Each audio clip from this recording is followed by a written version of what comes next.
Good evening, everyone. Welcome to Odom Educational Services. My name is Tamela Odom, Senior Executive Director and founder of Odom Educational Services. We thank you for tuning in this Thursday evening. This is actually our last show of the season, so we want you to make sure that you call in, tell everybody that we are on the air, because as you can see, we have our famous caller on again this evening, Mr. Joe Broom. Thanks for coming in again, Joe. So may I say, it's wonderful to be here with one of God's greatest gifts to man. Thank you. You're such a charmer, Joe. I like it. As you can see, we have Joe here. We know that every time Joe is here, whether he's on the phone or right here in person, we always have a hot topic, and it's no different today. What we like to talk about this evening is, I'm sure that everybody knows, you've watched news or you had an opportunity to check the speech out, the last speech of our President Barack Obama, and he had some interesting things to talk about. And I know, Joe, you probably have your own commentary that you would like to share, and feel free, viewers, to call in, weigh in on the topic, because again, this is a hot subject. I know some people are kind of on the fence. Some people are with our president. You got some people who are starch against what he's talking about. So, Joe, let's talk about your opinions about that. I found the speech to be very moving and very inspiring. Mm-hmm. The president used 3 students as an example. Mm-hmm. And they didn't use no excuse. One student went through brain surgery, mm-hmm. and he had some development problem, like speech problem. He able to overcome it, still wound up being an honor student. Mm-hmm. They had other student came from other country. She had to learn the language. Mm-hmm. She wound up still being an honor student. Mm-hmm. Other student right here from Chicago attend Percy Julian. Mm-hmm. She went through all different types of abuse: emotional abuse, physical abuse, sexual abuse, going from foster home to foster home. Still, she did not use that as excuse. People talk about teachers all, bad and everything. Mm-hmm. They don't care. True. One of the constant people that was in her life was a teacher. Mm-hmm. Mm-hmm. And these people did not use no excuse. The president was urging students to be, just like when President Kennedy was coming up with the Peace Corps, was urging people to volunteer.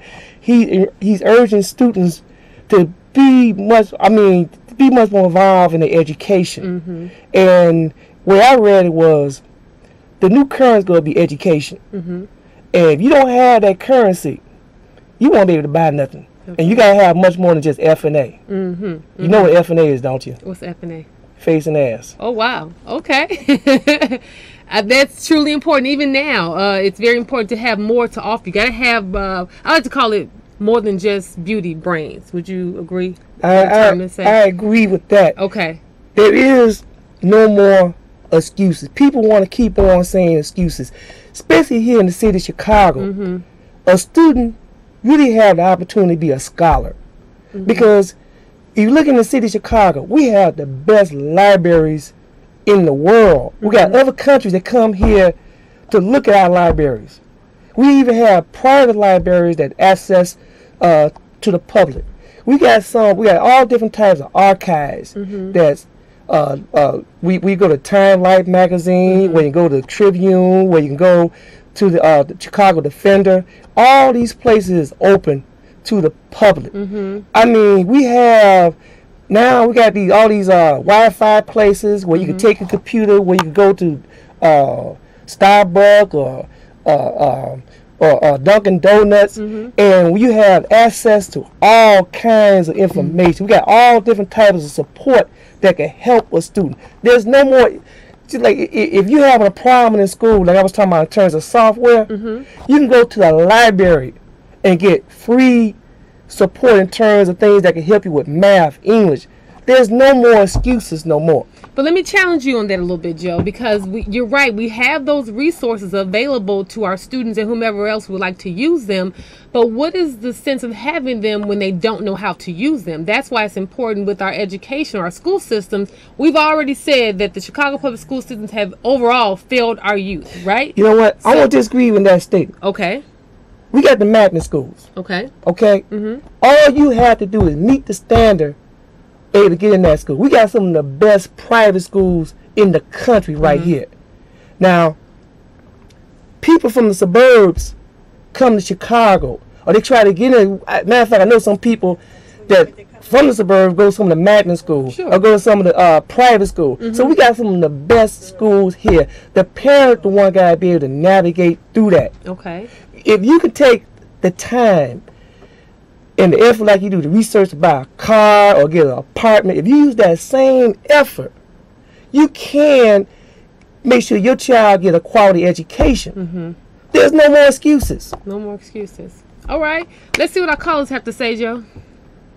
Well, good evening, everyone. Hello there. Hi. And I got something to ask you, Tony. Okay, no problem. We can handle it. But see, here's Can the you thing. dig it? Joe, I've got to rename you Slow because you don't seem to understand. Yes, we have all of these available resources, but when you have parents that might be impacted by poverty, when you have a home where the main focus is just trying to survive, to just trying to get a meal, that may be impacted by domestic violence, then you have to understand that the environment is not conducive for learning.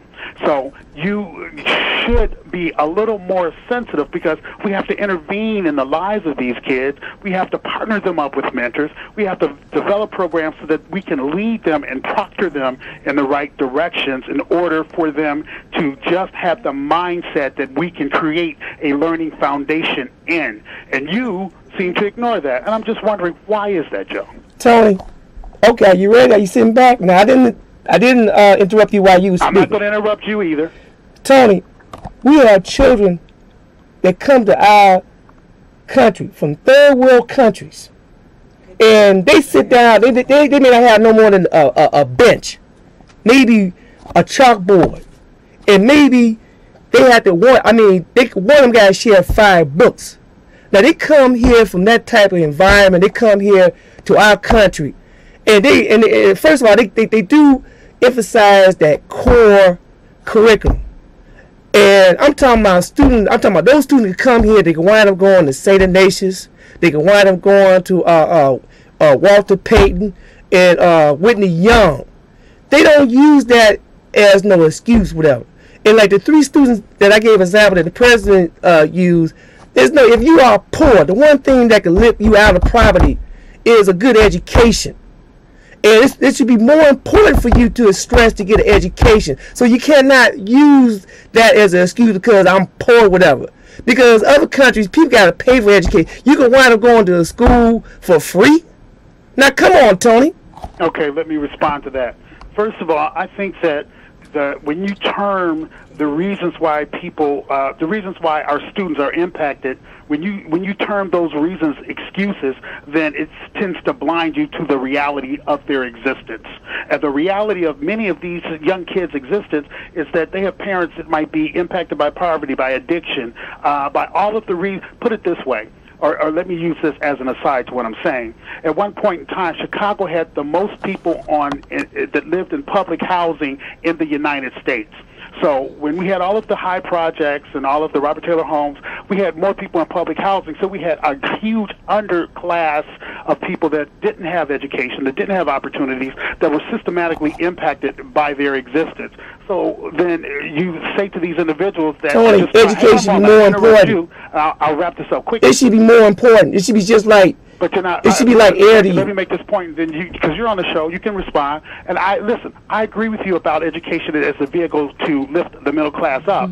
But the fact of the matter is, you have to understand if we have a breakdown in the family, which everyone acknowledges, then we have to acknowledge that we need to create a strategy to address the breakdown in the family. And if we're going to create that strategy, then, and quite frankly, Ron Huberman is doing the exact same thing that I'm talking about right now. So I'm not out in left field.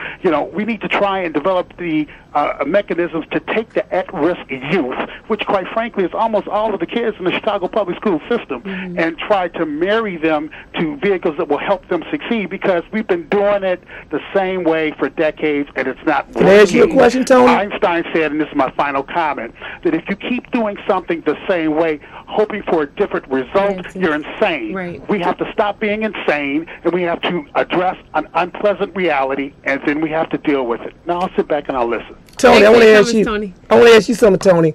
Do you have a problem with magnet schools? I think he hung up. Okay. Okay.